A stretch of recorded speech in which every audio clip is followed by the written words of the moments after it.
हे what's up guys, welcome back once again. So दोस्तों, क्या हो अगर आप अपनी लाइफ पार्टनर के साथ किसी वेकेशन मनाने के लिए जाते हैं, लेकिन उसी रात आपके ऊपर कोई स्नाइपर से नजर रखे हुए है। ऐसे में आप क्या करेंगे? कहानी शुरू होती है डेविड और जूली से, जो कि एक हैप्पी कपल है और एक दूसरे को काफी टाइम से डेट कर रहे हैं। पर आज डेविड ने अपनी ग्रेजुएशन कंप्लीट कर ली है और उसके बाद वो उसे प्रपोज कर देता है, जिसे जूली एक्सेप्ट भी कर लेती है। जिसके बाद कहानी शिफ्ट होती है 1.5 साल बाद। अब हम दोनों के बीच में थोड़ी अनबन होते हुए देखते हैं, जो कि फाइनेंशियल सिचुएशन से हो रही है। और ये बात दोनों को अच्छे से पता है, इसलिए वो ज्यादा इस बारे में एक दूसरे से डिस्कस भी नहीं करते। लेकिन वहीं जूली के लिए अब चीजें बेकार होती जा रही है। उसे लगता है कि जैसे कि डेविड उसे ज्यादा इंपॉर्टेंस नहीं देता। अब एक दिन वो ऐसे ही कपड़े धोते हुए सारी चीजें सोच रही थी कि तभी वहां थॉमस आ जाता है, जो कि उसका पड़ोसी है। और वो उसे टेंशन में देखकर घबरा जाता है और इसके पीछे की वजह पूछता है। और तभी जूली को वॉमिटिंग आने लगती है और हम जान पाते हैं कि वो प्रेग्नेंट भी है। पर अभी तक उसने ये बात डेविड को नहीं बताई है, क्योंकि अभी उनकी फाइनेंशियल कंडीशन ठीक नहीं है। वो बच्चे को संभाल नहीं सकते। पर थॉमस के चेहरे पर हम कुछ अजीब सा रिएक्शन देखते हैं, जैसे कि उसके अंदर कुछ बातें चल रही हो, लेकिन वो उन बातों को बाहर नहीं लाता। इसके बाद वो जूली को समझाता है कि देखना, जिस दिन तुम्हारा ये बच्चा जन्म लेगा, उस दिन के बाद सब कुछ सही हो जाएगा, तुम्हारी सारी दिक्कतें खत्म हो जाएगी। तो वो कहती है कि हाँ, काश ऐसे ही हो, लेकिन अभी आप ये बात डेविड को मत बताना, मैं सही टाइम देखकर उसे ये बता दूंगी। अब नेक्स्ट डे जब जूली सोकर उठती है तो देखती है कि उसके साइड में एक नोट रखा है, जिसमें लिखा था कि मैंने सारे अधूरे काम पूरे कर दिए हैं। तो वो बाहर आकर देखती है तो सच में सारी चीजें पूरी हो रखी थी। उसके बाद उसे एक और नोट मिलता है, जिसमें उसे बाहर आने को कहा जाता है, जहाँ उसे डेविड मिलता है और उसके डॉग बोरिस के साथ था। वो कार से बाहर आकर उसे हिल स्टेशन की 2 टिकट दिखाता है, जिसे देखकर जूली बहुत ही खुश होती है, क्योंकि इन्होंने बड़े ही टाइम से एक साथ टाइम स्पेंड नहीं किया था, लेकिन अब ये साथ होंगे। अब दोनों बड़े ही मजे से निकल जाते हैं अपने सफर के लिए। अब बीच रास्ते में वो गैस स्टेशन पर रुकते हैं, जहाँ वो 2 भाइयों को देखते हैं, थॉमस और जॉन, जो काफी रूड थे।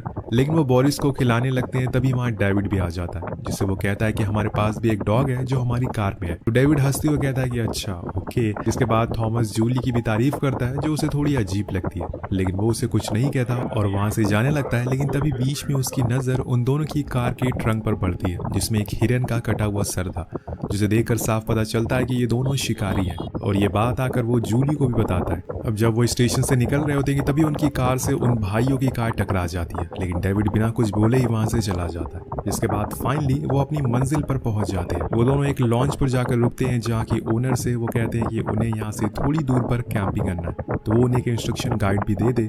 लॉन्च का मालिक यहाँ पर उन्हें कैमरा ना यूज करने की वार्निंग देता है। अब ये लोग जहाँ कैंपिंग करेंगे वो एक बस पहाड़ है, तो वहाँ पर कैमरा यूज करो या ना करो, क्या फर्क पड़ता है, लोग वेकेशन पर कितनी फोटोज लेते हैं। अब वो दोनों ये सोच ही रहे होते हैं कि तभी उन्हें वहीं 2 भाई दिख जाते हैं, जो गैस स्टेशन वाले थे। शायद वो उनका पीछा कर रहे हो, या फिर ये बस एक इत्तेफाक भी हो सकता है। वो रात वहीं गुजारने के बाद अपनी कैंपिंग करने के लिए निकल जाते हैं। लेकिन जूली देखती है कि उनकी कार में किसी ने स्क्रैच मार रखा है, और उसे देखकर उन दोनों पर उसे शक होता है कि तभी उसे थोड़ी दूर पर उनकी कार भी दिख जाती है, और वो अपना बदला लेने के लिए उसकी कार पर भी स्क्रैच मार दे दिया। अब थॉमस को समझ नहीं आता कि उसने ऐसा क्यों किया, और उस पर गुस्सा हो जाता है और उसके पीछे अपना डॉग छोड़ देता है। लेकिन सही समय पर जूली कार में बैठकर निकल जाती है। ये चीज डेविड को सही नहीं लगती, लेकिन जूली को इस चीज से कोई फर्क नहीं पड़ता। लेकिन ये सब कुछ शुरू हो जाता है। लेकिन यहाँ से सब कुछ शुरू हो जाता है। वो दोनों भाई असल में कैसे हैं, शायद अभी नहीं पता चल जाएगा। वेल, अब ये लोग अपनी डेस्टिनेशन पर पहुंच गए थे, जहाँ पर इन्हें कैंप करना था। उससे पहले ये दोनों आपस में कई सारी बातें करते हैं और अपनी पुरानी यादों को ताजा करते हैं, जिसके कुछ देर बाद अंधेरा हो जाता है और फिर ये अपना वही कैंप लगा लेते हैं। और इसी समय जूली उसे बता देती है कि वो दोनों पेरेंट्स बनने वाले, जिसे सुन के डेविड बहुत खुश होता है, जो कि जूली को एक्सपेक्टेड नहीं था। लेकिन अब सब कुछ ठीक है। लेकिन उसी समय जूली नोटिस करती है कि उसके कैंप पर एक रेड डॉट आ रही है, जो शायद किसी लेजर लाइट से हो रही हो। वो दोनों फौरन बाहर निकलते हैं और चिल्लाते हैं कि शायद कोई इनके साथ मस्ती कर रहा, लेकिन वहाँ कोई नहीं था। तभी वो रेड डॉट उन दोनों पर बारी बारी पड़ती है। तब जूली को समझ आ जाता है कि ये तो किसी स्नाइपर की लेजर है। अब इसके आगे वो कुछ और समझ पाती कि तभी एक विसल की आवाज आती है, जिसे सुनकर बोरिस भागने लगता है, जो कि इनका डॉग था। उसे डेविड बहुत रोकने की कोशिश करता है, लेकिन वो नहीं रुकता। और फिर कुछ देर बाद एक गोली चलने की आवाज आती है, जिसके बाद एक और गोली चलती है और उनके कैंप पर लगती है, जिससे वो दोनों समझ जाते हैं कि ये कोई मजाक नहीं है। उन्हें अब जितनी जल्दी हो सके यहाँ से भागना पड़ेगा। दोनों अपना सामान छोड़कर भागना शुरू कर देते हैं। तभी आसमान में एक फ्लेयर छूटती है, जिससे चारों तरफ उजाला हो जाता है और दोनों ही साफ साफ विजिबल होने लगते हैं। अब इन पर अंधाधुंध गोलियां चलना शुरू हो जाती है। अब इन्हें समझ नहीं आता कि ये किस जगह पर जाएं, इसलिए जंगल में जाकर ये छुप जाते हैं। जिसके बाद इन्हें एक और गोली चलने की आवाज आती है, लेकिन जूली अब ज्यादा भाग नहीं सकती। उसके पेट में दर्द होना शुरू हो गया था, इसलिए वो पास में ही एक बने कॉटेज में रुकती है। अब यहाँ जूली उससे कहती है कि मुझे पक्का पता है कि ये वही उन दोनों भाइयों का काम है, लेकिन डेविड कहता है कि नहीं, ये किसी और का काम है, पर वो कौन है और जो इन्हें मारना चाहता। अब पूरी रात दोनों उसी कॉटेज में कांपते हुए गुजार देते हैं। अब नेक्स्ट डे जब उनकी आंख खुलती है तो डेविड कहता है कि हमें कैंप की तरफ जाना चाहिए, क्योंकि अगर हमें एक बार कार की कीज मिल गई तो हम यहाँ से बाहर निकल सकते हैं। जूली को भी उसकी ये बात सही लगती है, इसलिए दोनों फिर से वापस वहीं जाते हैं। थोड़ी दूर पर ही वो जूली को रुकने को कहता है और कैंप के अंदर खुद जाता है। अचानक से बाहर आकर वो वोमिट करना शुरू कर देता है। अब उसे ऐसा करते देख जूली उसके पास भागते हुए आती है और कैंप के अंदर जाती है और उसे वहां पर बोरिस का कटा हुआ सर मिलता है और उसे देखने के बाद उसके सर पर खून सवार हो जाता है। वो पूरी तरीके से पागल हो जाती है। वो बाहर आकर चिल्लाने लगती है और कहती है कि जिसने भी ये किया है उसको मैं छोड़ूंगी नहीं, लेकिन अभी तो इन्हें कार की कीज लेनी है। तो डेविड फिर से अंदर जाता है और कीज लेने लगता है, लेकिन तभी उसका हाथ एक ट्रैप में फंस जाता है और बुरी तरीके से जख्मी हो जाता है। उसका काफी खून बहने लगता है। अब जूली उसके हाथ पे कपड़ा बांधती है और फिर दोनों तुरंत कीज लेकर कार की तरफ बढ़ना शुरू करते हैं, लेकिन वहां तक जाने में इन्हें थोड़ा समय लगेगा और बीच में इन्हें वो रेड डॉट से भी बचना है। अब दोनों अब चलते जा रहे थे, लेकिन तभी इन्हें खुद के सामने एक आदमी खड़ा हुआ मिलता है और उसके हाथ में बंदूक भी थी और वो इन लोगों की तरफ पॉइंट भी थी। उसमें से गोलियां भी चल रही थी, जिसे बचने के लिए लोग वहीं लेट जाते हैं, लेकिन वो आदमी रुकने का नाम ही नहीं ले रहा था।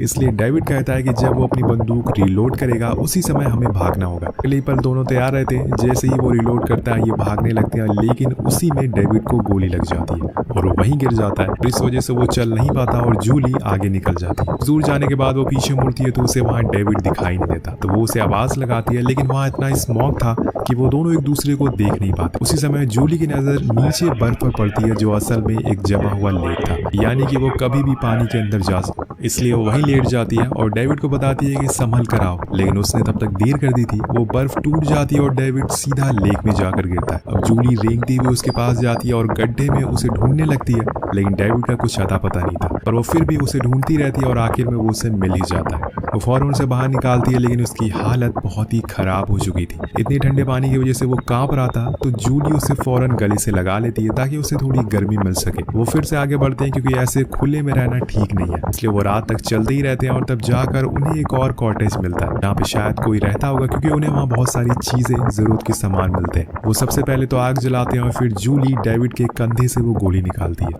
जिससे दोनों को राहत मिलती है। यहाँ वो थोड़ा रिलैक्स होने के बाद जूली अपने बच्चे की आवाज भी सुनती है, जिसे दोनों सुनकर बहुत ही खुश थे। ऐसे मुश्किल समय में दोनों वहीं सो जाते हैं, लेकिन अगले दिन उनकी सारी नींद उड़ जाती है जब सुबह उन्हें एक बाइक की आवाज आती है। उन दोनों की आंख खुल जाती है और जब वो बाहर देखते हैं तो हैरान रह जाते हैं, क्योंकि वो असल में जॉन का घर था। भाइयों में से एक भाई।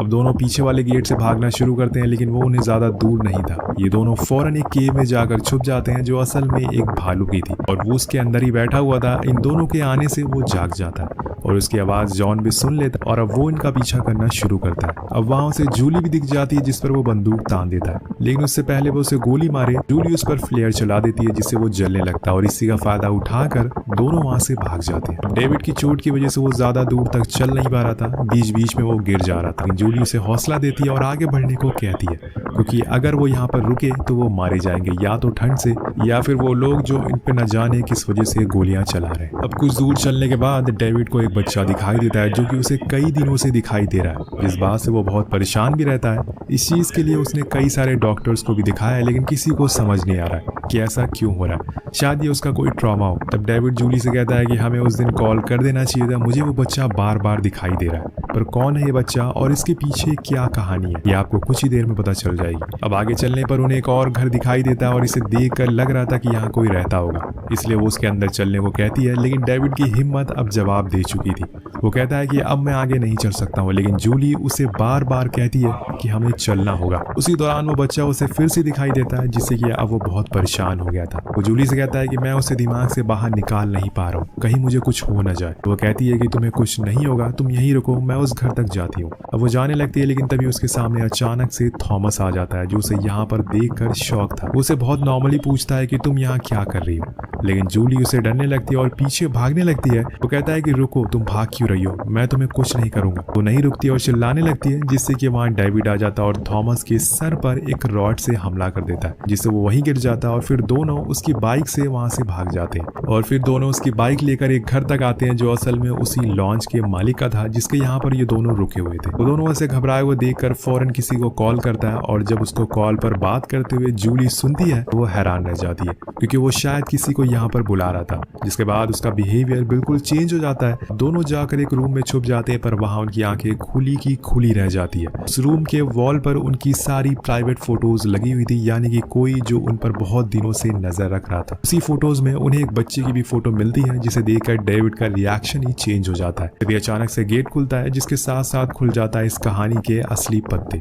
जो आपके साथ साथ भी हमें भी हैरान कर देते हैं। तो दोस्तों, जिसने गेट खोला था वो असल में थॉमस था, जो कि इन दोनों का पड़ोसी था, और उसे ही सबसे पहले पता चला था कि जूली मां बनने वाली है। लेकिन ये इन दोनों के पीछे क्यों पड़ा हुआ, ये सब चीजें अपने मुंह से खुद बताना शुरू करता है। असल में जिस दिन डेविड ने जूली को प्रपोज किया था, उस दिन वो दोनों कहीं घूमने के लिए जा रहे थे। तभी उनकी कार के सामने एक बच्चा आ गया, और ये इंटीमेट होने के चक्कर में उसे देख नहीं पाया और उस बच्चे को उड़ा देते हैं, और मौके पर ही उसकी मौत हो जाती है। जूली डेविड से कहती है कि हमें पुलिस को बता देना चाहिए, लेकिन वो नहीं मानता।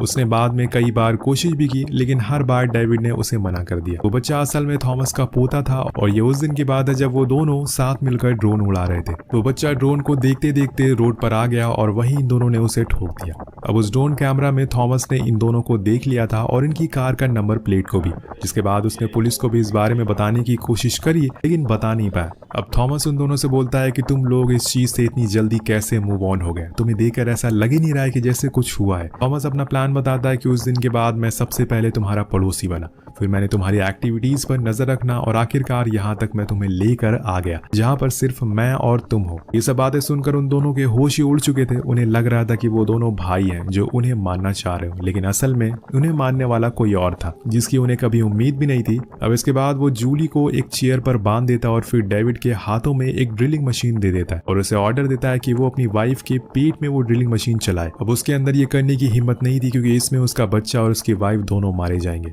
इसी दौरान वहां पर जॉन भी भागते हुए आता है, जिसके ऊपर जूली ने फ्लेयर चलाई थी। वो बहुत ही गुस्से में था। उसे देखकर जूली कहती है कि पुलिस को फोन करो, और उसे पता ही नहीं चल पाता कि असल में यहाँ सब हो क्या रहा है। और तभी थॉमस उसे शूट कर देता है, जिसके चक्कर में उसके हाथ से भी गोली चल जाती है, और वो जाकर लॉन्च के मालिक आयरन को लगती है, जो असल में थॉमस का छोटा भाई था। इसी मौके का फायदा उठाकर जूली और डेविड वहां से भागना शुरू करते हैं, लेकिन डेविड बहुत ही ज्यादा जख्मी हो चुका था, इसलिए वो कहता है कि तुम चली जाओ, मैं अब चल नहीं सकता।